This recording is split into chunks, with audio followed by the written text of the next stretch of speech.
Welcome, ladies and gentlemen, back to a brand new episode of Kaiju Conversation.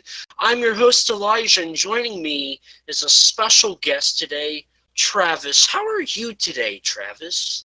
I'm doing good. Thank you for having me on.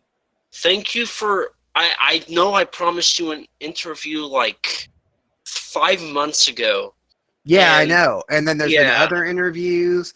And I mean, the fact that I got bumped down so that you could interview your grandparents, like, I'm just so offended.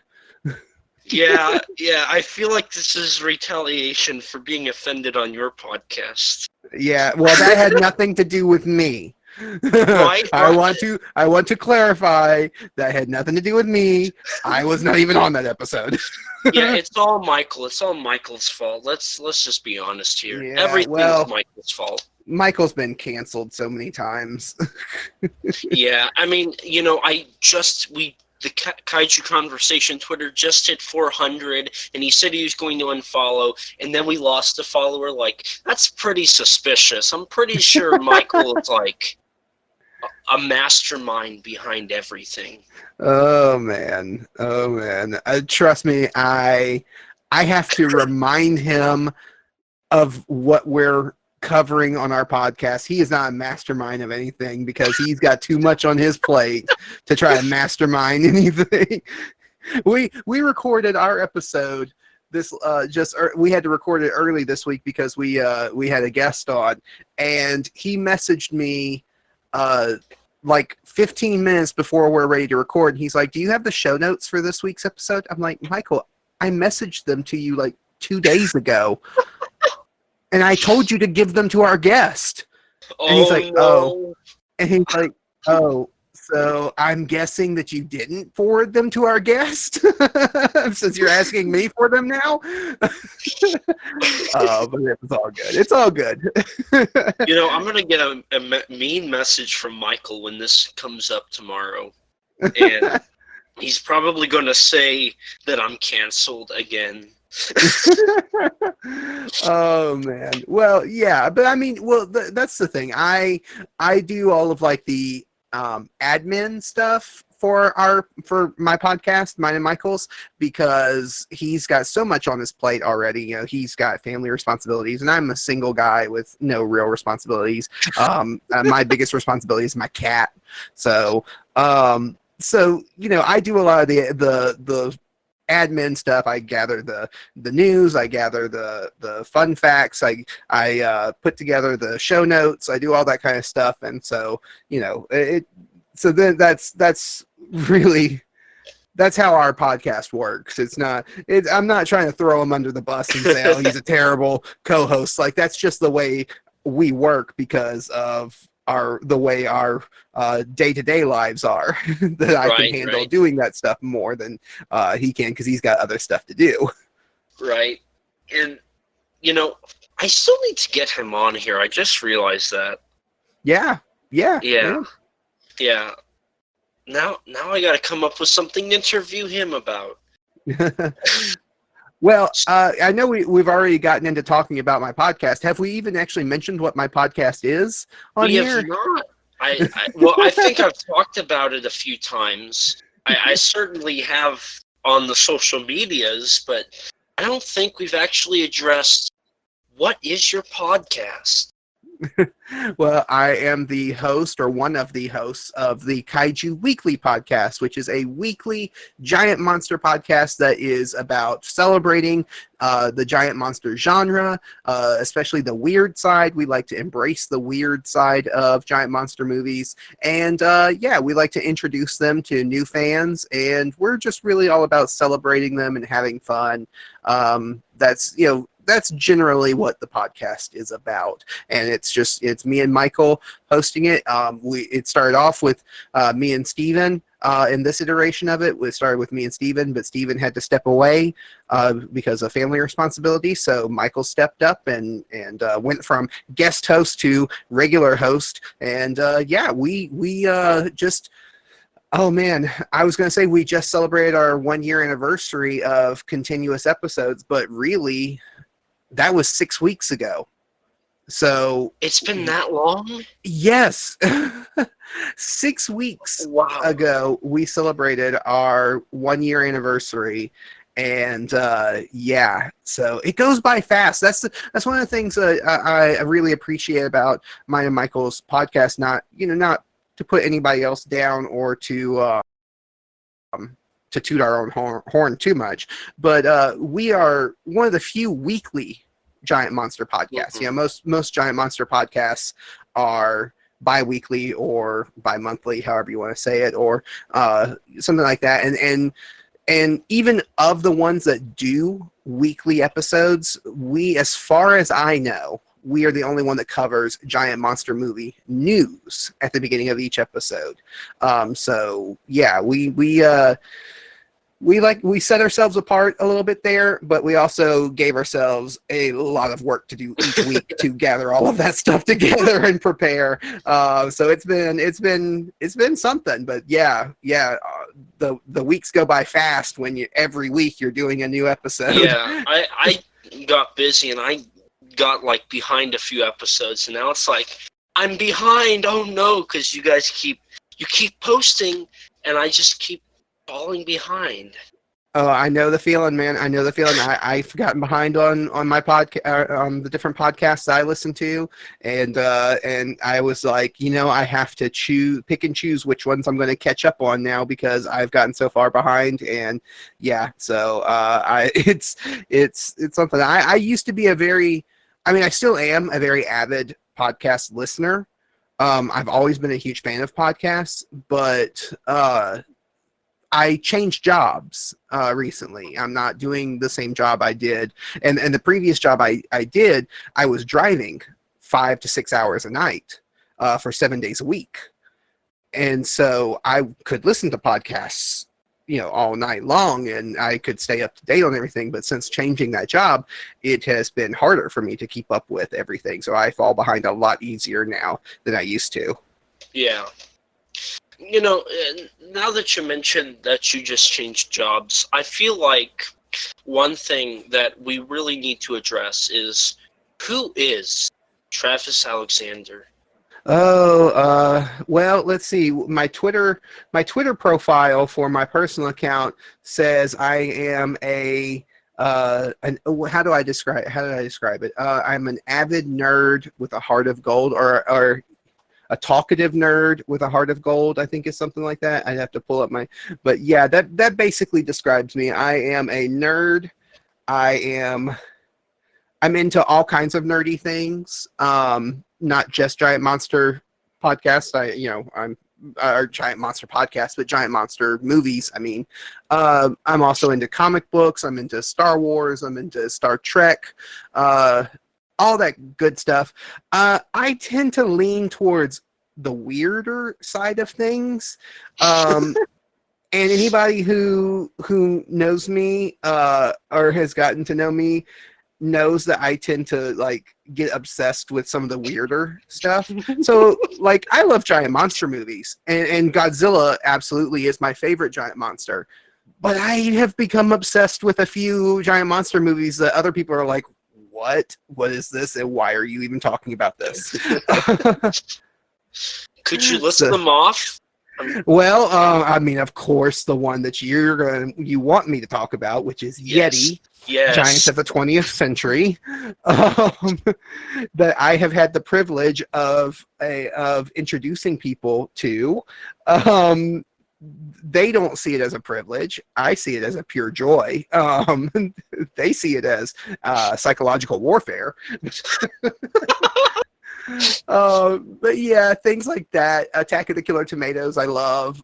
So I'm on the weird side of things. I love Kamen Rider. That I've gotten really big into Kamen Rider.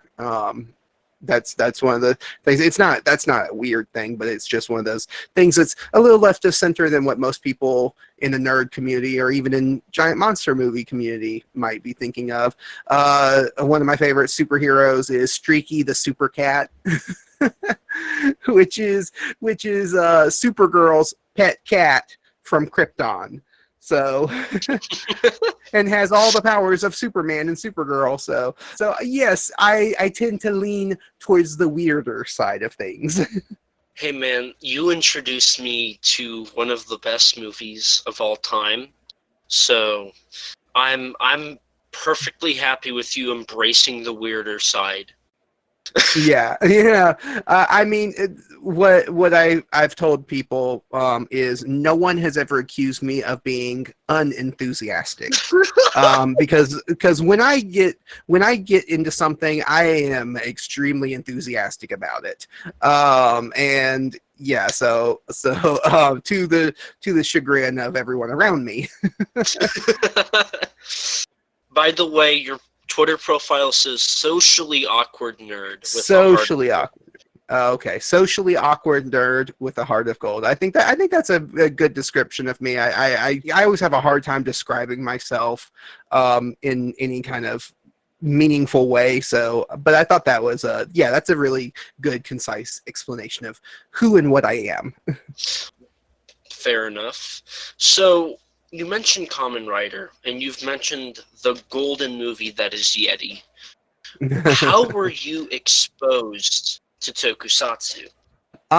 Well, it depends on what part of Tokusatsu that you're talking about, because Godzilla is Tokusatsu, and I always say that I inherited my Godzilla love because my dad was a Godzilla fan, and I don't remember when Godzilla became a part of my life because it was just like it's always been there. I cannot tell you what the first Godzilla movie I saw is because I've been watching Godzilla movies since before I could remember watching them. So it's like I don't remember what the first one was. I'm guessing. I always say I guess that it was either Son of Godzilla or Ebirah. Because those were the two VHSs that were the oldest of the collection that we had. But that's just an assumption on my part because I don't even, I can't tell you for sure if those were the first ones I saw. So yeah, I've been a huge fan of Godzilla. Not so much King Kong through the years, but Godzilla for sure. And then, I grew up with Power Rangers. I'm a 90s kid.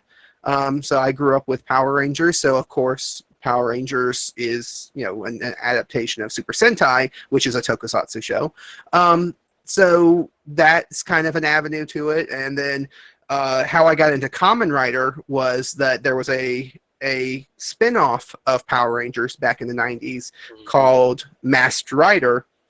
And I never actually watched the series, which is what's really strange because I never actually watched the series. For some reason, I guess it either was canceled too quickly or something. I never got around to watching it. But the images, the previews that I saw of this grasshopper-themed superhero with a motorcycle just stuck in my mind all the way until I was a teenager. And I was like, finally, I had to look up where did this come from, where did it go, what's going on, Cotton Eye Joe, and so I looked it up and then I found out, Kamen Rider. This was Kamen Rider. That was an attempt to adapt Kamen Rider for American audiences, the same way that Power Rangers was. And so then I started watching Kamen Rider, and I'm like, oh, this is actually really good, and I have become really, kind of obsessed with it. I love it. Ultraman has been a fairly recent thing for me because Ultraman, all the releases that have been in the U.S. through Mill Creek, I have finally gotten into Ultraman. And I enjoy Ultraman. I enjoy it a lot. I still enjoy Kamen Rider more, but I think that I do like Ultraman. And so, it just kind of it grew from there, and especially when I decided to start doing a podcast about giant monster movies, because I've always liked kind of the weird giant monster movies, like Giant Gila Monster. Of course, loved Godzilla. I loved Gamera. Watched the original Gamera movies. Of course, Mystery Science Theater 3000 had an impact on that because a lot of those Gamera movies we watched through that back in the 90s. And so, yeah, just when I started doing a giant monster podcast, I decided to branch out from the ones I was already familiar with, like Gamera and Godzilla and all of those, and start getting into some of the more left of center ones. And that's when I've kind of gotten familiar with some of these other, giant monster things that have, came in and really just, some of them are really good. Like there are some really awesome giant monster material out there. And some of them are not so good, but they're a lot of fun to watch, and that's where Yeti is. Yeti is absolutely a terrible movie, but it is so much fun to watch. How dare you? That movie is amazing. It's something. They dubbed the dog, which is just the most amazing thing. They dubbed the dog, and it doesn't sync up. Listen, you don't know what Yeti truly is until you get the Blu-ray and you see man. HD.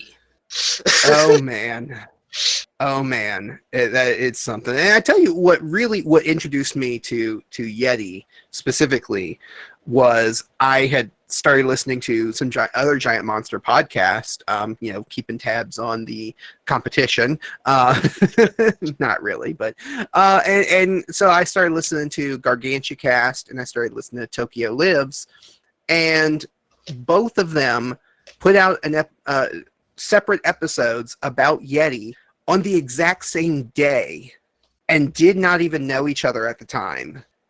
And so it's like, I have to see this movie. If two separate podcasts are independently reviewing this movie, I have to see this. And so I watched it, and oh boy, then the glory that is Yeti. And then you made me a fan. And now I have 2 copies of it. Yeah. I think you've become more obsessed with it than I have. I think, Travis, you can say that you've learned that when I get into something, I obsess, and I will not stop. Oh yeah, I mean that's one thing that me and you have in common, because I am the same way. Like I said, no one's ever accused me of being unenthusiastic. So I really need to know, what got you into podcasting? Like, why did you pick this? Why did you decide, hey, I want to talk to people and do it this way? Well, I've always loved to talk. If people can tell by listening to this, I love to talk. And it's more, I think it comes from just me being a single kid, an only child. And I didn't have a lot of friends. I had friends, but I didn't have a lot of friends. And so I've just kind of developed this type of personality where I love to talk and love to share information with people that I find interesting, even if they don't find it interesting. And but more specifically about the podcast, like I said, I've always been a fan of podcasts. I listen to the Weekly Planet, which, if anybody is not aware of that is an Australian based podcast. It's 2 Australian guys who run it, and it's all things geeky, nerdy type stuff. They are hilarious. I love listening to them. They were one of the first ones I started listening to. And then started listening to some other podcasts after that, and none of them were giant monster podcasts. They were all just kind of in some of my other interests in the world, in that realm. And I started thinking about, I was like, I don't know of any giant monster podcasts. I don't, and I would love to do a podcast about something, and it needs to be something that I know, because that's the thing. You don't want to do a podcast about something that you don't know. And I know giant monster movies. And so I got with my friend Jake at the time, and I said, why don't we do a giant monster podcast? And he was all for it. He had never watched really any giant monster movies. He was not very familiar with it. So we started with the format of me being the super fan, introducing him to these movies. That lasted, I think we did 7 or 8 episodes of it. And we weren't regular. We called ourselves Kaiju Weekly, but we were not on a weekly schedule. We just did it whenever we could, and the quality wasn't great, we had fun. It was fun, and that was the main thing I wanted to do. Mhm. And like I said, I didn't listen to Giant Monster podcasts, and as far as I was concerned, there were no other Giant Monster podcasts. Now, after the fact, I have now learned, well, Kaiju Cast, of course, was going for 10 years. Well, it would have been about like 7 years at that time. And there were some other ones out there. I mean, even Tokyo Lives had started before we even started, and so somehow those all slipped by me, and I was like, oh, I'm doing this really new thing that no one's ever thought to do before. Of course people have thought to do it. What am I thinking of? But anyway, so after Jake, after me and Jake just kind of, we stopped doing it because life got in the way. We couldn't handle doing the podcast anymore. After a year or so, I decided I wanted to do it again because I had so much fun doing it. Jake wasn't coming back, so I was like, well, the only way I'm going to be able to do it is if I have another person, because I cannot do it alone. No one wants to just sit there and listen to me talk and talk and talk, and so that's why I'm going to shut up here in just a second.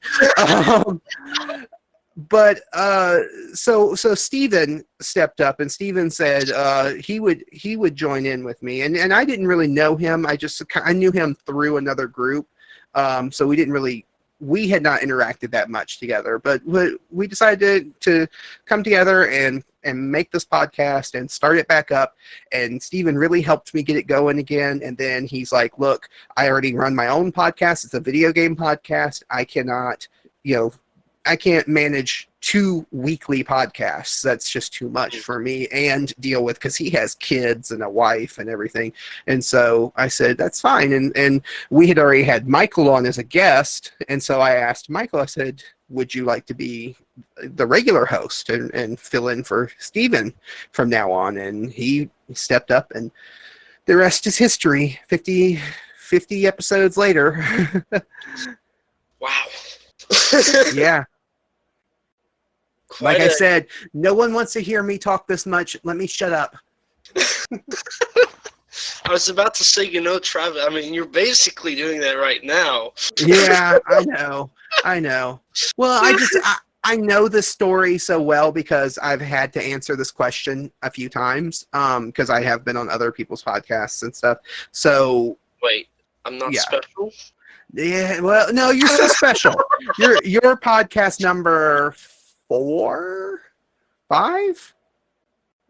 I think you're only like the 4th podcast I've ever been on that's not my own. I'm your Mothra versus Godzilla. I appreciate it. Yeah, there you go. See, yeah. So, you pretty deep there. I don't really have any other questions about the history, the lore of the Kaiju Weekly. Yeah, I'm sorry. I should have just given you brief answers and then let you come in with more questions to expand on. But like I said, I have answered this question so many times that I'm just like, it's like burned into my memory. So I just went off on exactly the thing I have memorized. So there was actually one thing you didn't mention. And I think that is why we are here today. Not only have I wanted to have you on, but you are doing something that not many people have tried to do, and most of them haven't been that successful. Now, some have been, but not a lot of them. Don't give me the stats on the unsuccessful ones, because I'd rather not know. Never tell me the odds. I was just going to say, what is the one Kaiju Ramen? What is it? Well, it is a magazine that is giant monster based, kaiju based, that me and Michael are putting together for fans of Tokusatsu, for fans of giant monsters in general, and we kind of felt like there wasn't enough of this kind of fan magazine out there in this genre. So we wanted to create something new and something different. Of course, G-Fan is the big one, and everyone knows G-Fan, who's in the community. But we wanted to do something that was more focused on the fandom itself and less on just reviewing the movies or giving history about the movies. And we do that. We're planning on doing that too. But we want to also focus more on the fans themselves and how really just great and diverse and creative they are. I mean, because people in this fandom have been doing amazing things. They're creating their own suits, their own, Godzilla suits and stuff. They're creating their own costumes and designs, and they're creating their own comic books and card games and writing novelizations and everything. And we decided to that we wanted to kind of celebrate that, and that's kind of where Kaiju Ramen. That's the idea behind Kaiju Ramen. Right. Essentially, it's a magazine for the fans, by the fans. Yeah. Yeah. Plan on expanding and showing the wide world of the Tokusatsu and Godzilla and Kaiju community. Right. Yeah. And one of the things that we wanted to do, because the idea spawned, and I won't get into it because it's not fair to the people who were involved in this, but there was some controversy that happened online, and there was a lot of the controversy was behind ones in the fandom who were expressing certain biases and certain agendas in the content that they were putting out to the fandom at large. Mm-hmm. And so we wanted to create kind of this magazine that didn't have that. That didn't have, biases against certain groups or for certain groups and agendas towards something. We just wanted to celebrate the fandom and the movies that we love without all of that and just have fun. Yeah. And so you wanted to create, I'm trying to, because there's something, it's a community magazine that is trying to show the best of everything, right? Yeah, you could say that. I have kind of compared it to, if anybody knows Wizard magazine back in the day. Wizard magazine was great for comic book fans. And if you were, but one of the things that we wanted to do different than what even Wizard was doing back in the day was they got into into covering scoops and like news topics, and that dominated the magazine a lot more than what it did when it first started. And we do have a news segment in our magazine, but we're not trying to be an authority on news or films or anything like that. We're not trying to, have the cutting edge information. Right. We're just trying to celebrate the genre and the community of people who express their love for that genre in unique ways. And that's really notable, because we don't really have anything right now that I think does that. It really seems like everybody they're showing amazing work, but there's nobody that's promoting all of it. It's just kind of, they're off doing their own thing. And it's really awesome to see a magazine coming out of almost nowhere here saying, we're here to support everybody's work. Mm-hmm. And really showcase like you and I have both kind of been saying here, and I'm kind of stealing from your podcast kind of opening the wide world of Tokusatsu fans. Yeah, yeah, that's the thing. And there's so many creative fans. Like I mentioned, there's so many different ways. One of the things I think, as an example of just like some of the creative ways that people express their love for giant monster movies, the figure photography. When they take the toys or figures of these giant monsters and they do this amazing photography with it. Now, for me, I've always seen that, and it's not, and I'm not trying to be offensive to anybody who does that, because it's beautiful work, but it never caught my attention. It never really like turned my head, because it always seemed like people were just trying to use the figures to recreate scenes that were already in movies. And so it just never, for me personally, never turned my head. And then I saw someone who did something different with it and created, and instead of recreating scenes from the movies, he was creating atmosphere and emotion using plastic figures. And the fact that he could capture feelings and emotions in figures that had no expressions, or at least their expressions were molded into their face and they cannot change their expressions, and he was capturing these feelings and emotions and stuff. It was like, it really inspired me, and I was like, you know what, that is something that people deserve to see and people deserve to know about. And so what we're doing in our magazine is we have a section, I mean, we have, our magazine is split into thirds. Mm-hmm. So our entire front half of our book is, our front third of our book is news related. So anything that's going on in the world of giant monster movies, we have, like I said, we have news segments, and then we'll have expanded news articles for like articles that need more attention.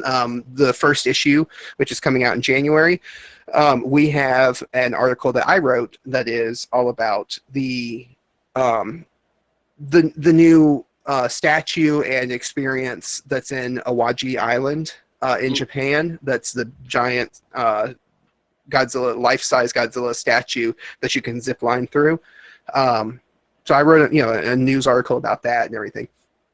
The second third of our book is what I call the history section, but it's not really history. It's more of exploring the cultural significance of these giant monster movies and their impact on history and culture, and how they embrace history and culture and what we can learn from them. The first article in that section is King Caesar, is about King Caesar, because there's a lot of history behind King Caesar that I was not aware of until I was made aware of it from a friend of mine, a friend of ours, because you know him too. And so I had him write an article that was all about that, the cultural history behind King Caesar. And then the last third of the magazine is all community focused. It's all, it's completely focused on the kaiju community, and each article is going to be about a different part of the community. So, and one of the articles that we're going to have recurring in each issue is a section called Artist Alley. And we're going to feature an artist who is in the world of the giant monster genre. And we're going to feature just a sampling of some of their artwork, and also a bio about them, a little like 1 to 2 paragraph bio about the artist.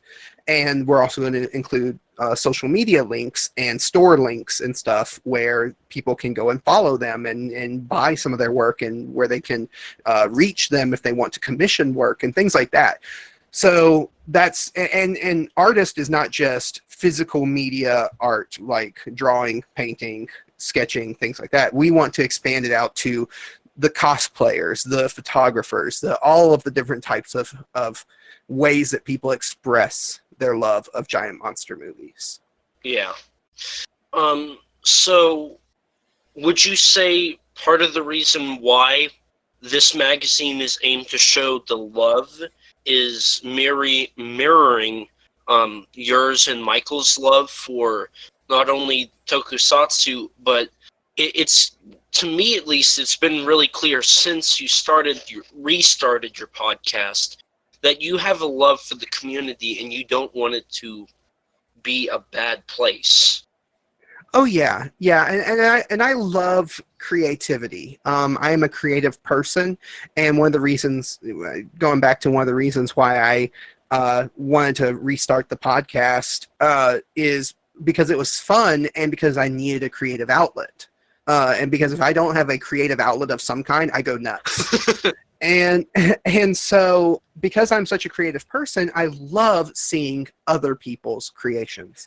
And so that has always that's what I've kind of when we started doing the podcast and I got onto social media, I never used Twitter until I really started doing the podcast. I was on there, but I only used it to like retweet a few things here and there. And then I started getting on Twitter a lot more. And so then I started seeing some of the creative things that people were doing. And it's like, oh, wow. And so then I got to know these creative people and how great they are, how just interesting they are, the stories they have to tell. And I love giant monster movies. I love Godzilla. When I was growing up, I was pretty much the only one around. My dad, of course, loved it, and he's the one who fostered my love for giant monster movies. But then my dad left; he's no longer a part of my life, and so I was alone. And as far as I knew, there was no other giant monster fans around. And so, getting in touch with people and actually getting to interact with people who love the same things that I love and are fans of the same movies I'm a fan of. It's like, wow, that's great. And so we want to celebrate that. We want to share, everything that we love with other people who also love it and kind of connect each other in that way. Mm-hmm. And one thing, and I wanted to point this out, and I think this is a great time. One thing I love is, and I'm not trying to bash GFan here. I'm subscribed to it. I read the articles. They're very interesting, and I like them. But GFan has really homed in on GFan, Godzilla fan, Gamera fan, whichever you want to pick. While Kaiju Ramen, Kaiju means strange beasts. Mm-hmm. And ramen just means it's a tasty, amazing food that everybody loves. So what the magazine is really homing in on is this amazing genre that is kaiju films and kaiju TV and art and all of this. And I really love that aspect, that the name alone is trying to be open and welcoming to anything, Kamen Rider, Sentai, Ultraman, Super Inframan, Yeti, and I love that. I love that part is you guys have been very clear with the naming and how things are going, that you are willing to do anything Tokusatsu related or Kaiju related for the magazine. And I think that's a really amazing thing. Yeah, I always associate, when I think of ramen, for some reason I always think of like the chicken noodle soup for the soul, and ramen is kind of like the Japanese equivalent of that, of chicken noodle soup for the soul, because it's one of those things that just warms you up from the inside out when you eat it. It's so delicious and just great, and so associating that with this, with this magazine, it is kind of like giving you the idea of like, this is supposed to be something that's just like feel good. It makes you feel good by reading it. And so, and I do want people who maybe are going to check out the magazine, I want to let them know, like you're saying, Elijah, that we are planning on embracing all of the different levels of kaiju and tokusatsu. So we are going to do Kamen Rider, we are going to do Gamera, we are going to do things. Now, our first issue is Godzilla heavy, and well, at least Toho heavy. Our second issue is also going to be a little Godzilla heavy, because Godzilla versus Kong is coming. Finally, after all this time. Finally, hopefully, fingers crossed, hopefully we are finally going to get to see Godzilla versus Kong. I don't care. I don't even care if it's good or bad. I just want to see it. But so because of that, and of course we have Godzilla Singular Point, IDW announced a whole bunch of new Godzilla comic books. So there's a lot of stuff going on with Godzilla. There's not a lot going on with Gamera at the moment, at least at the moment. So yes, our first couple of issues are going to have a lot more Godzilla stuff. We're going to lean that direction, but that's not saying that we're not going to cover the other stuff. We definitely will, because we're a fan of all of it. We're not just Godzilla fans. Me and Michael, we're the ones who are spearheading this magazine. We're interested in all kinds of stuff. Our first magazine, our first issue has at least at the moment, we haven't finalized everything, but it has an original story, kaiju story from Danny DeManna. And we have some original kaiju content from Henry Winston, who hosts It Came From a Monster movie podcast. So we have even original kaiju content that's going into the magazine. So it's not just Godzilla. It's not just Toho. We are going to celebrate Tokusatsu and kaiju in all of its forms. And that, I really love that aspect. That honestly, speaking as a fan of the magazine, just from what I've seen, that is my favorite part, is how the people behind it love Tokusatsu, and they want to share that love and promote love of this stuff in a unified community. And that's honestly my favorite part. If I'm going to be pretty honest here, that's probably what I pick.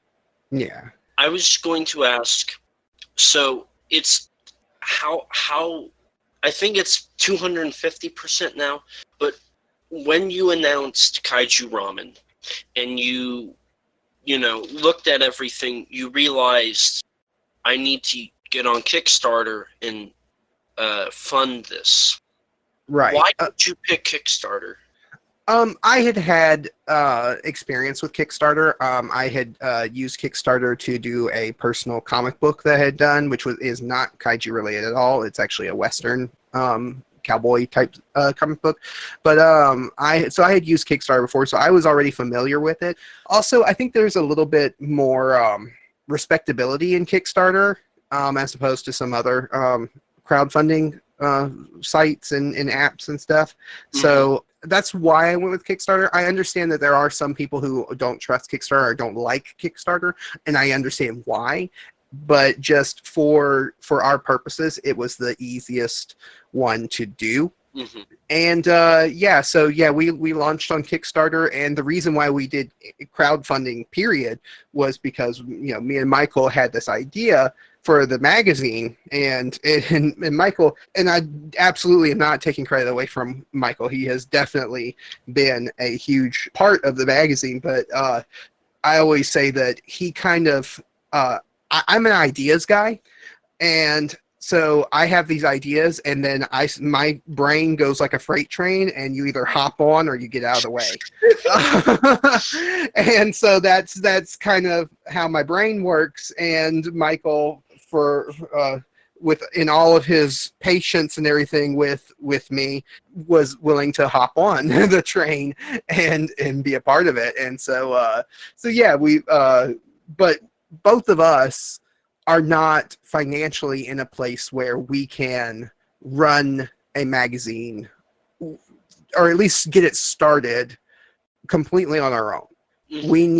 We needed to have some kind of support, some kind of crowdfunding, because we needed it, and that's one of the reasons why we went with digital. This magazine is completely digital. There is going to be a special printed edition for people who support the Kickstarter for the first issue, but there's not going to be any printed issues moving forward. It is completely digital, and we're doing that because there's not a lot of startup cost on it. There's not a lot of overhead on it. So we added together, how much we were going to need to run a website, be able to sell digital copies, pay our writers and artists, because we definitely believe in paying all of our writers and artists. Get people who are willing to help us write the articles and make it look pretty. And so we gathered up all of the cost for that, and so we set our goal relatively low, because I've seen Kickstarters that are way high, and they don't always make their goal. So we set our goal kind of low, and within the first 24 hours, we had already passed that goal. Mm-hmm. And it was just amazing. I cannot believe. And now we are 230% funded, which means we have more than doubled the amount that we were asking for. And of course, there's wonderful rewards for people who support the magazine, because we wanted to give something back. We didn't want you just to support us for and not get something in return. So there are definitely wonderful rewards. Lisa Nafziger, who is a great kaiju artist, she has helped us with one of the rewards, and so has Tanner Wright. He did a print of a poster print that is going to be included for people who support the magazine at a certain level. And so and we're doing T-shirts for people who support at some of the higher tiers and things like that. So we're offering a lot of great things to people who support us on Kickstarter. But it still blows me away that so many people have been supportive of it. Yeah, it really shows the unity in the community here, I think. Yeah, it's been just nothing but positivity and love from everyone, and I've just been I try to post updates on the Twitter account, because we have a specific Twitter account for Kaiju Ramen. It's Kaiju_Ramen, and at a certain point, we were breaking through we were crossing so many goals and so many checkpoints, or I don't know what the word, not necessarily checkpoints, Milestones. But milestones in the campaign in the first week, that it was like getting repetitive for me to constantly get on there and say thank you. So it's like I can only say thank you so many times, because it's like, oh, I thanked you when we reached our goal, then we crossed another milestone, and then we crossed another, and then we crossed another, and it's like, okay, thank you guys, like keep going, but I can't, I'm running out of things to say, because I don't know what else to say other than thank you for doing this, and I hope that the magazine will live up to everyone's expectations, because it's kind of got me worried now of like, are we going to even live up to everyone's expectations of this thing now? Well, I personally think you will. Yeah, and you have seen some of the articles and stuff that's in the magazine, so at least some of what it's going to look like. Yeah, I've been privileged by you to have some sneak peeks, and I can honestly say, I think the formatting is great. There's a lot of great content, and I mean the cover alone. Sean McGinnis, I love his figure photography, how he turns it into art. I just love that. He reached out he actually, when walking about doing the magazine, he reached out to us and was like, hey, I want to help you guys out and do the cover art, and of course we commissioned him. We made sure to compensate him for it, but he really did it out of the love out of his own heart, because he reached out to us and he did such an amazing job. I really love the cover art. I love the artwork I love his artwork in general. Like you said, I love what he does, but just seeing what he's done with the cover is just amazing. Mm-hmm. Now, I feel like there's so much lore here. Can you explain to us how exactly you did Kaiju Ramen? Like, what is the production history of this first article, if you can share that? Of the first issue? Yes. I mean, it came together pretty quickly, and that's what's another thing that has surprised me, is how quickly it has all come together. The idea for it, I don't even remember exactly when it was, but it was just probably in September. Yeah, I was thinking it was September whenever you messaged me. Yeah. So in September, I had the idea, and I messaged Michael, and I was like, "Hey, we might be able to do a fan magazine, kind of like G Fan, and people seem to want something, an alternative to G Fan, something a little bit different. So why don't we look into what we can do?" And so we both did a lot of research into what it takes to print a magazine, what it takes to publish a magazine, what's the best ways of doing it, all that kind of stuff. And so that started the ball rolling. I started reaching out to all of our friends, you, Nathan, Danny, Chris from GargantuaCast, and I started asking. I said, "Can you guys write articles for this magazine that we have an idea for?" And they wrote just some amazing articles. Chris from GargantuaCast, Chris McDonald, he wrote an article that is all about the Kaiju community and their feelings during COVID, because everyone has been affected by COVID in different ways, and some have been no one's enjoyed it. No, obviously this is a terrible thing, but some have managed to maintain their joy, maintain their excitement, maintain their enthusiasm for kaiju movies, kaiju and tokusatsu during COVID. COVID has kind of helped foster some of it, because now that people have more time to sit and watch these things where they might have been too busy before. But then some people have actually had really hard times, and they feel more isolated from the community than they ever have before. Mm-hmm. And without having G-Fest, without having Comic-Con, without having these avenues for people, the fans, to meet each other and see each other, people are feeling really isolated. And so I wanted to kind of capture that and not necessarily say this is how you should take care of that. It's not an article that's saying how to deal with the feelings of isolation. It's just a way for people who are feeling that way to express themselves and express the feelings that they're having. And so I wanted, Chris McDonald to write that article, and he did a great job, and he gathered up all the different people, gave him different ones, gave him their experiences during COVID. And so that's a part of our first issue. Yeah. And yeah, so we had our team together. We had a plan. I set and I cranked out the kind of like the script for the magazine, listing out what each article was going to be, where it was going to fit in the magazine, who was responsible for it, all that kind of stuff. Listed all that out, and so then it's just been a matter of when one of the writers finishes work on their article, they email it to me, and I will double check it, make sure everything's spelled right, make sure everything's everything looks good. I've had to do some editing on a few things just to save either space or to streamline a few things, but I've always made sure that the integrity of the article is still there. Mm-hmm.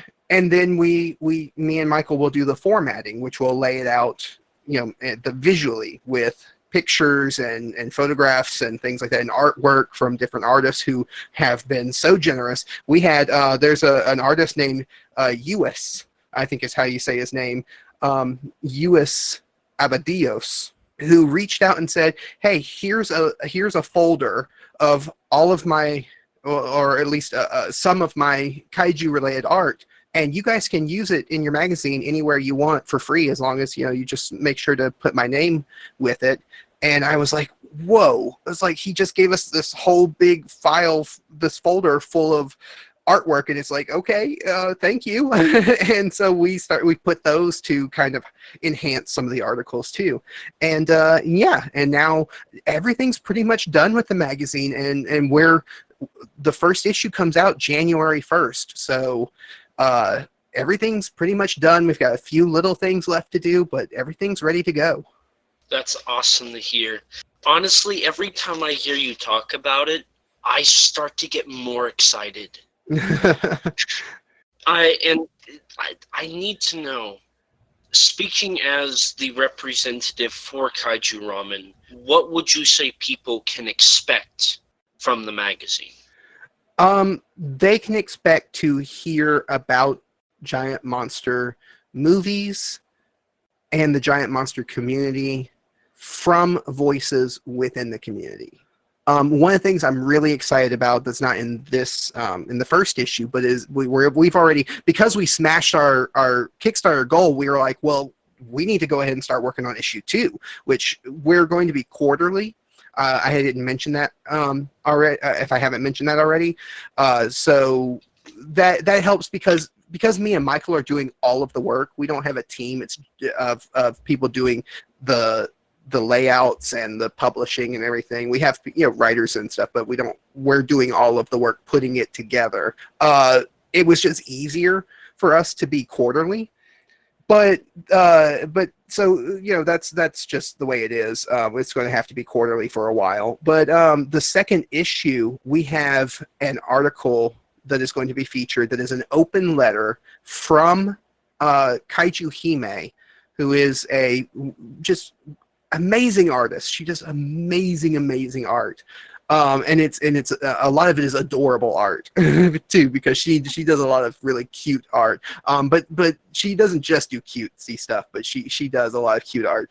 She wrote an open letter to fans in the community who identify as female, because me and Michael recognize that the fandom is male dominated. And I don't mean male dominated necessarily that we not all of us intentionally exclude female fans, but the male voices tend to be the loudest. Mm-hmm. And so sometimes our voices, in our enthusiasm for these movies, because we love them so much, we tend to drown out the female voices who also love these movies. And so I reached out to Kaiju Hime and I was like, we want female fans and people who identify as female to recognize that we know you're out there. We want you to love these movies as much as we do. We want you to know that we respect you, and we want you to know that you're heard, that you are heard, and that you're appreciated. And so I asked her, can you write like an open letter expressing that to people in the community? And so she has done that. She's already sent me the first draft of her open letter, and it's beautiful. It's a beautiful thing, and so that I'm really excited about. So yeah, when I'm trying to explain and I say you're going to hear different people's voices in this magazine, because it's not just me and Michael writing the articles. It is people from all different backgrounds, all different sides of the arguments on things. A future issue we plan on doing, because of a big debate over whether going to the theaters and watching a movie or staying at home and streaming it at home. We wanted to highlight both sides of the argument, and not really argument, but just kind of highlight the experiences of people who do watch these movies and watch a movie in theaters now and are willing to take the risk to go to the theaters, and the ones who are willing to stay home and watch it at home. And so we've got that coming up. That's going to be an article. So we're not about picking a side or pushing one side over the other. We're about embracing everyone. Mm-hmm. And that's really notable. So you're really touching on it, and I just want to elaborate a little more. What is your hope for Kaiju Ramen in the future? My hope is that people will read it. I mean, that's as much as anyone who makes a magazine or a fan magazine could ask for, is that people read it and enjoy it. My hope is that eventually we can get enough people who are subscribers to the magazine, who are interested in the magazine, that we can that we can turn it into a more than a quarterly magazine. I would love to do it monthly. Mm-hmm. Now, I don't. That is way that has to be a good bit in the future, because there's no way we can do it right now. It has to be quarterly right now. But if we get enough people who are interested in it and who are willing to listen to it, or willing to read it, I mean, then we could. There is potential there to turn it into a monthly publication, having printed editions for people who are interested in having printed editions. I still want it to be primarily digital, but I wouldn't mind doing a limited printed edition for so many people who are interested in it. So yeah, there are goals that we have. We have plans for the future, but really it's all about just having fun. It's really just all about having fun with the giant monster genre. Mm-hmm. I know personally, I am a huge. I'm hoping that you can get enough so there's printed editions, because I'm an old person at heart. It's just something about holding it is just magical. Yeah. So yeah. I'm hoping your hope comes true about a limited printed edition of article or issues. Yeah, I would love to. I would love to do that. It's one of those things that has to be cost effective. Mm-hmm. And I hate sounding so businesslike, because we're just a couple of guys who are making this magazine because of the passion we have. So I hate getting all businesslike on it. But yeah, we have to weigh the expenses versus the earnings from it, and whether we can manage doing something like that and still be able to function. And so we'd have to have a good bit of support for it. Just maintaining our website costs, just to maintain our website for the magazine, which is kaijuramenmagazine.com, and that you can also buy issues on there. Right now we don't have any issues on there because the first one comes out in January, but once they do start coming, you can buy issues on there, even old issues and stuff. So but maintaining that does cost money. Paying the artists and writers costs money, and so we need to make sure that it's cost effective, whatever we do. That's why we're trying to stick with digital, because it's the easiest and most cost effective way for two guys who are just doing this out of the passion and love for the movies and for the people that we're writing about. But you never know. Right. Now, out of curiosity, you mentioned the cost and everything being cost effective. What's been the biggest challenge for making Kaiju Ramen a thing? Was it the cost, or what was it? I would say, well, the cost is definitely a challenge that we have to, that we've had to deal with, but that's an easy challenge to face, because we can write it down and say, okay, here's how much it's going to cost to do it. And so we have a goal, and and we know what we need to achieve to get over that hump. The challenge that has come up that we didn't know was going to come up, or at least we weren't. I guess it's not really unexpected, but it's just normal life things, normal everyday life things.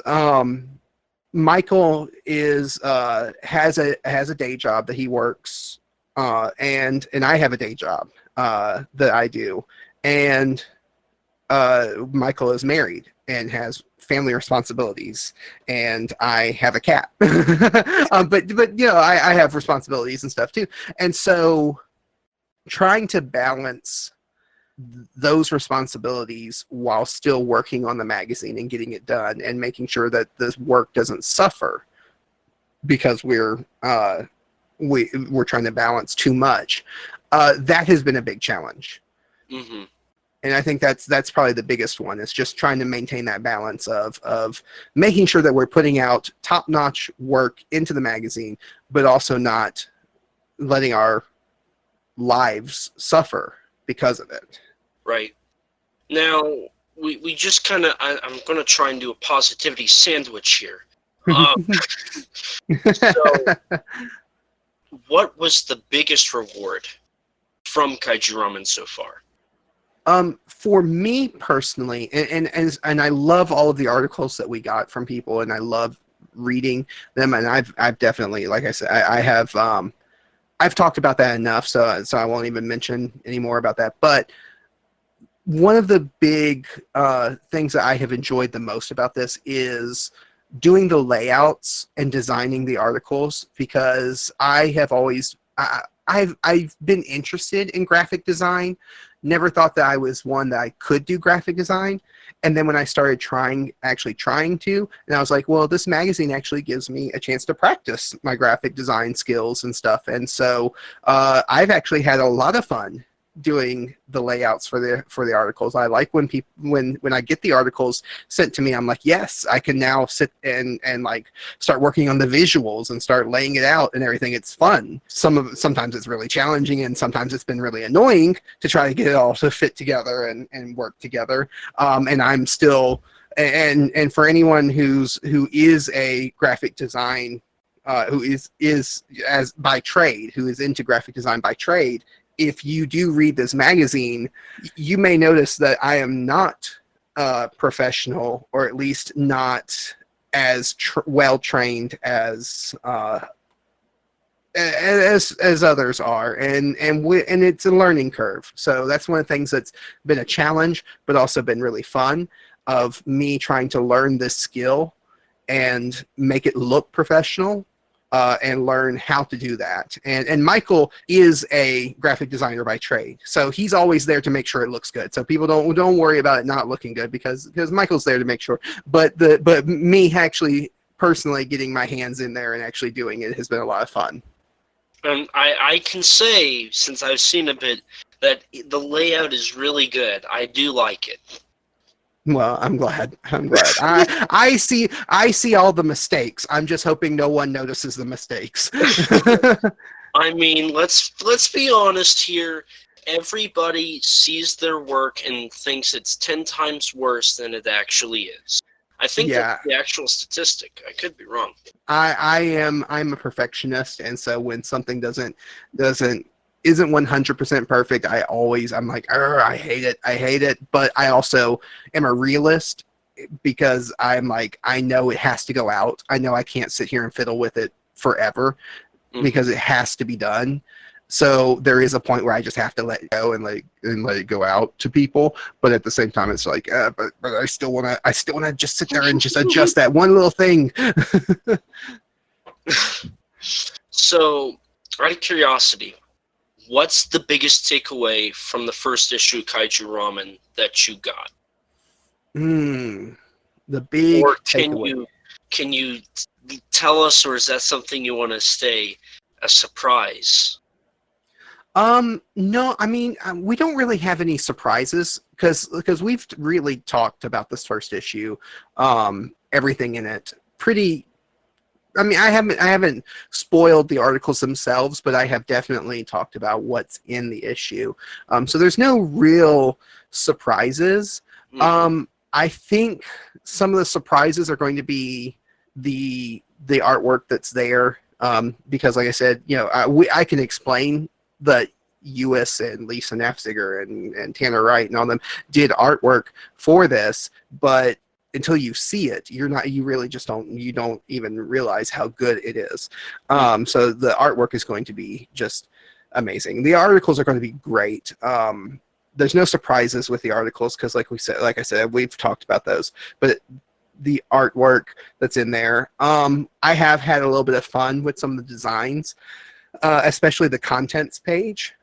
Recently I had the idea that since it's called Kaiju Ramen, what if the contents page that tells you what's in the magazine looks like a menu from a ramen restaurant? And I love that. And so that's how I designed it. So if when you get the magazine, when people get the magazine, they can open up. It's going to look the contents page. The first thing you see when you open it is going to look like a menu from a ramen shop. That's awesome. I love that. The mind that is Travis Alexander is a wonderful thing, I think. I'm an ideas guy. Execution, I need help with. But ideas guy, I am. So the last thing, before we'll kind of transition to kind of closing things out here, how can people get a hold of Kaiju Ramen or get updates or support it? Well, people can support it by going to Kickstarter and checking out Kaiju Ramen magazine. If you don't know how to get to it on Kickstarter, you can go to kaijuramenmagazine.com, and on the main homepage for the website, there is a big button that says support us on Kickstarter, that if you click, it will take you to the Kickstarter directly. And then, so support it. We have a $6 level, which gets you just the magazine by itself, so you can just get the first issue. $10 gets you the issue and the thank you, a special thank you within the magazine itself. And we have a lot of different tiers. We have a 1-year subscription tier that we have, and we are definitely going to fulfill, because with all of the support that we've gotten, we're definitely funded for the next year. And so, people can go to Kickstarter and support it. If you want updates on it, you can check out the Twitter, because I do try to post regular updates on there, and we are at Kaiju_Ramen. Let me double check that before. At Kaiju Conversations, because it's Kaiju_Converse. Travis. Oh. Well, no, what it is Kaiju Ramen was already taken. So there's because there are ramen restaurants that are kaiju themed out there, so it's it's not an completely original name. so at Kaiju_Ramen, they can follow that. You can also follow the podcast, my podcast, and mine and Michael's, Kaiju Weekly, at Kaiju Weekly on Twitter, and I get on there all the time, and I'm posting updates and weird little things. See me gush about Juggless Juggler from Ultraman Z and Ultraman Orb, or gush about Kamen Rider, or see me constantly retweet every Yeti reference that Elijah sends my way, and that's the ways to keep in touch and keep up to date. So definitely check those out. There's a lot of potential and a lot of amazing stuff coming from the Kaiju Ramen way. Now, I've got just a few more questions here, and this is directed mostly at you. So the first one is... Well, I hope they're directed mostly at me, because I don't know if my cat can give you a proper answer to some of those questions. So, what is your favorite moment so far being really part of the kaiju community, since you've now been here for well over a year, in it? What's your best? Hands down, it has to be Kaiju Quarantine, which we didn't even talk about, and that's going to get into a whole discussion that we just don't have time for. But Kaiju Quarantine, just real quick, a movie marathon live stream that me and a bunch of other podcasters, including yourself, put together to help people kind of deal with the isolation and everything, and all the negative feelings that came from COVID and being under lockdown and stuff. That was a lot of fun. The first one was a lot of fun. The second time around was next level, just chaos, but in the best way possible. And I never laughed so hard in my life. and it just that, so that has been my favorite moment since coming into the kaiju fandom, fully the way I have been for the last year or so, is getting to watch those movies with a bunch of other great people and getting to laugh and enjoy myself. I heard during the third one there was a great music video. Oh yeah, yeah, great. Great, weird guy though. He had a little monkey friend that was throwing things, and Also, do you think it's appropriate to classify you as a kaiju community entrepreneur? You've done a live stream, a podcast, now a website, and a magazine. No, I would not classify myself that way. I mean, people can call me whatever they want, either to my face or behind my back. But no, I am an ideas guy. That is really what it is, because all of those things would not exist if it was just left up to me. If it was just me and just my idea, it would just be an idea and nothing else. It would never come to fruition. It's the people who are willing to hop on my crazy train and ride it, and help me achieve the ideas that I had.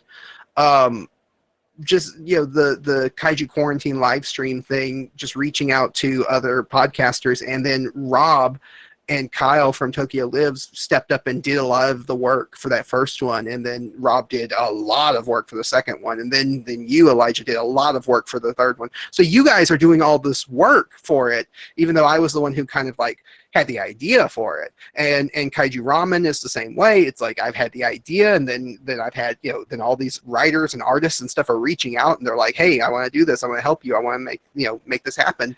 And the podcast too, like, again, I would not have done the podcast just by myself. I needed someone else, and Steven stepped up and helped me, and Michael has stepped up and helped me, and without them, it wouldn't have happened. So I definitely don't want to call myself an entrepreneur, a kaiju entrepreneur, or whatever, because I'm just the ideas guy, and I have a lot of great friends and great people that are willing to step in and help me achieve those ideas and make those ideas a reality.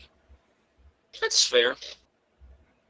Now, if somebody wanted to follow in your footsteps, what advice would you give somebody right now? Don't.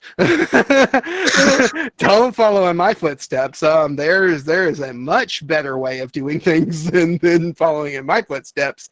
I mean, following in my footsteps, I guess if you want to start a podcast, if we're talking about the podcast specifically, make sure that you're doing it for the right reasons, that you're having fun with it. That is, you can, if you ask podcasters what their advice is in getting started, a lot of them will tell you, make sure it's something that you're passionate about, make sure it's that you have semi-decent equipment so that you do sound okay. It doesn't have to be expensive. My stuff is not expensive at all. And you don't have to use any kind of, fancy equipment or anything like that. But my big thing is, if it wasn't fun to do, I wouldn't do it. Mm-hmm. Because I'm not making any money from the podcast. I really am not. And so it really is just to have fun. And me and Michael have fun with it. And on one hand, I love the fact that we have people who listen to it. On the other hand, if no one listened to it, I still would want to do it just because it's so much fun to do. Yeah. So that's my biggest advice for people is if you're going to be like me and do a podcast about anything, make sure that you have fun with it. And I think that's the same advice I would give for the magazine, for starting a website, for anything like that. Make sure that you're having fun with it, because if you're not, then it's not worth doing. Find something else. Find something that you. And it's going to be work, and it's going to be stressful at times, because doing anything creative is stressful. So don't take the stress of making something creative as a sign that you're not having fun. If you're still having fun with it, but but it's still a stressful thing, that's fine. But just make sure that you're having fun with it. Mm-hmm. That's great advice. Now, I've got one last question here, and it is the most important question I think I have ever asked you. Uh-oh. Who's your favorite kaiju podcaster? Well, let me think. Rob is so much fun to listen to that I don't know. I gotta go with Rob from Tokyo Lives. How about a podcast that's got kaiju in its name? Of course, Elijah. Of course, you are my favorite, one of my favorite people in general. Just in general, not just podcasters, but just in general, one of my favorite people to interact with on a daily basis. Pretty much, we're interacting with each other, and it is great. So, yeah. Listen, for all you listeners, I didn't force him to say that. I totally did not expect and want him to say me, just for the record. Yeah, it's not called entrapment or anything. No, but it's awesome to be able to do stuff like this. I've been really wanting to get you on for a while, and I'm happy that I finally was able to figure out exactly what I think could cause a great discussion and a great episode. So thank you, Travis, for being on. And absolutely. And dealing with my Yeti shenanigans. Yeti is just one of those things that I can't get rid of. I cannot get rid of it. Now is, and the thing is, on Kaiju Weekly, we have never actually reviewed Yeti on the podcast, but yet we are now known as the Yeti podcast for some reason, and a big reason for that is you. Because I have a lot of enthusiasm for it, but you have just kept it alive by your constant tweets and everything. It's an obsession, just like butt rockets. Yeah, it's another one that we can't get rid of. Speaking of which, I need to send another email. Because I need to bring it back, Oh, no. It's just, when there's an episode of Kaiju Weekly that doesn't have it, it's just like, it's empty. There hasn't been any butt rockets shot up a monster or nipples being talked about that are just so luscious in here. Now, look, okay. Now, I'm going to say this. And this will probably be closing, and this goes into what we're talking about, the joy of doing it.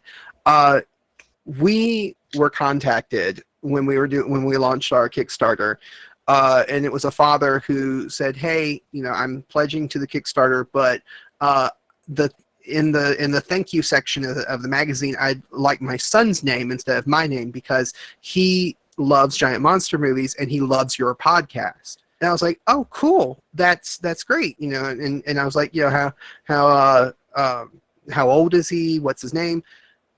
And his name is Alex, and he's 11 years old. 11 years old, and he loves my podcast, mine and Michael's podcast, and listens to it. And it's like, that is the cutest thing, and I love it, and I love that, and I cannot believe that. And so we got to dial back some of the Yeti nipple and butt rockets things, because we got an 11-year-old who's listening to us now. I mean, I'm just going to quote Michael here. It's kind of just with the podcast, you know what you're getting into now, right?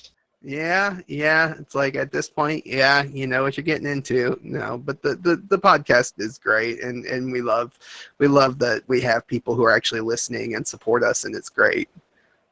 Yeah, and now I'm just going to take a second to kind of talk about your podcast. I know we did at the beginning, but I really want to dive into this just slightly here. I know we're wrapping it up here, but I just kind of wanted to mention this. speaking not as you as a guest or as a good friend or just another podcaster, speaking as a fan and viewer, I have found so much enjoyment and I've laughed so much. And, you know, I've thoroughly enjoyed Kaiju Weekly so much. Well, thank you. I know I shared with you my Spotify, like my top podcast is Kaiju Weekly. And there was like a whole day I listened to like 4 episodes in one day. Oh, wow. And there is a special thing that I just love about your podcast. And both you and Michael, we haven't talked a lot about Michael here, but both of you are such great people and so entertaining that if anybody here that's listening to this, all 12 listeners that I think I might have. Hey, that's my shtick. I think I came up with it first, but I could be wrong. But I highly recommend Kaiju Weekly. It is my definitive kaiju podcast I listen to. Well, thank you, because I always say it, and Michael gets mad whenever I say it because he takes umbrage with me calling him this, but I always say we're just a couple of idiots talking about these movies. We're not trying to be experts. We're not trying to be anything special. We're just a couple of idiots who love giant monsters and love talking about the movies and have fun with them. I mean, our podcast, we use Godzuki as our rating system. We give 5 Godzukis as a score, and that just shows that we're not taking ourselves too seriously. We'll definitely take the movies seriously. We don't laugh or we don't treat them as, the dumb, cheesy monster movies. Like, no, we do take the movie seriously, but we don't take ourselves too seriously. Mm-hmm. And some of the best moments I think that we've had on the podcast is when I will say something really stupid and random just on purpose to throw Michael off, and he will just have this moment of pause, and then you'll just hear him or he'll start laughing, but but there's always a pause, and that pause is what makes me laugh, because it's like him processing my ridiculousness. And I love it. I mean, Michael is everybody's favorite co-host, right? Co-host with the mo-host. I was waiting because I knew I had to get that in here somewhere. I love it. Yeah. Now, anybody who wants to know what that's a reference to, Michael doesn't spell check his stuff, and he was typing out the descriptions of our podcasts, and he put himself as the co-host.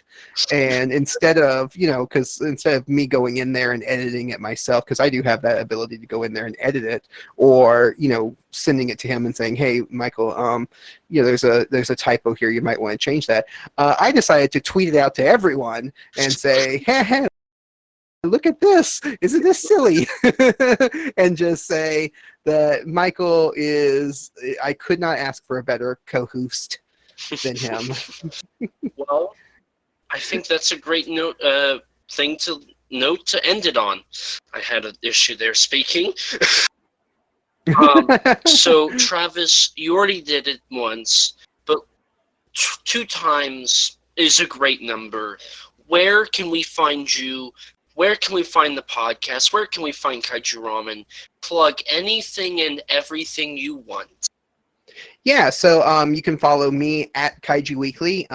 Michael also has access to that, but he tends to stay in his lane and let me run the show on that Twitter account, because I do so much more on the Kaiju Weekly Twitter. You can find Kaiju Weekly on any of the podcast apps that you listen to, Spotify, Apple Podcasting, whatever that they changed their podcasting app to, and you can go to kaijuramenmagazine.com. That is the website, and our information for our podcast is on there too. But if you want to know more about the magazine, we have an about page, we have a contact page that you can reach us, and of course there is the link there to the Kickstarter that you can click on to go and support. Please go and support Kaiju Ramen, because we even though we've achieved our goal and we know we're funded for the next year, every little bit helps to keep us going. And we want to do this for as long as we can. So the more support we get from people now means we can keep going in the future. So yeah, go support that. And I think that's everything. Alrighty. Well then, I guess I'll go ahead and plug the podcast and myself, and then I'll let you get off of here and enjoy the rest of your evening. All right. So, hi, I'm Elijah. I'm the host here, and I like talking to people. You can find me on Twitter at ET13 Productions. You can find me on Instagram and YouTube at ET13 Productions for all of your kaiju desires that you want to hear me post or talk about or do whatever. I don't know why you would, take my word, but I mean, go for it if you want to. Now I have to jump in here, because you wrote a little bit for the first issue of the magazine, and you're also helping us out on future issues. So we did put a little bio for you at the front of the magazine, and so I think we can do better than "I'm Elijah and I like to talk to people." So let me pull this up real quick, and I will read the bio that we have for Elijah that we have in Kaiju Ramen. Elijah Thomas is a writer and podcaster who is dedicated to researching kaiju media and its impact on the world. He hosts the Kaiju Conversation podcast and moderates one of the largest kaiju-themed Discord servers. Read his articles at www.godzilla-movies.com. How's that? That was pretty thorough. And I also have a personal Twitter. You can follow it. I just post random thoughts of mine. It is called, I think, In the Mind of One Elijah Thomas. So, it's whatever's going up in my head at the time, and that's E. Thomas 1975. But as for the podcast, don't forget to rate us in iTunes. That boosts our ratings and helps us get recommended to more people just like you. If you don't have an Apple device, which I don't blame you, you can tweet us and follow us on Twitter at KAIJU_CONVERS. If you don't have either, you can like us on Facebook, or, you can follow us on Instagram. If you're like me before I got into podcasting and you don't have a social media account, you can email us at kaijuconversation@gmail.com. All lowercase, all one word, you know the drill. And as always, we'll read your reviews on air for everybody to hear. We also have merchandise on teespring.com. It's still just our basic logo. Eventually, I'm going to get some custom artwork on there. It's just life and, dealing with everything else that the world is throwing upon us in this great year of 2020. If you'd like to chat with me or anybody else that likes Tokusatsu, discuss opinions, you can join our Discord server. It's moderately active. It's got a great group of people, 600 plus. It's a lot of fun and a lot of people to relate to. Don't forget to subscribe to us on YouTube. You can hit that bell and you can be notified anytime we upload. I plan on doing some short mini episodes on there in the near future, and all of our episodes are going to be there too. A huge thanks to our editor, Rex, for editing all of our episodes, His links can be found in the description below. And please, everybody remember, especially Travis, life is too short to not talk big.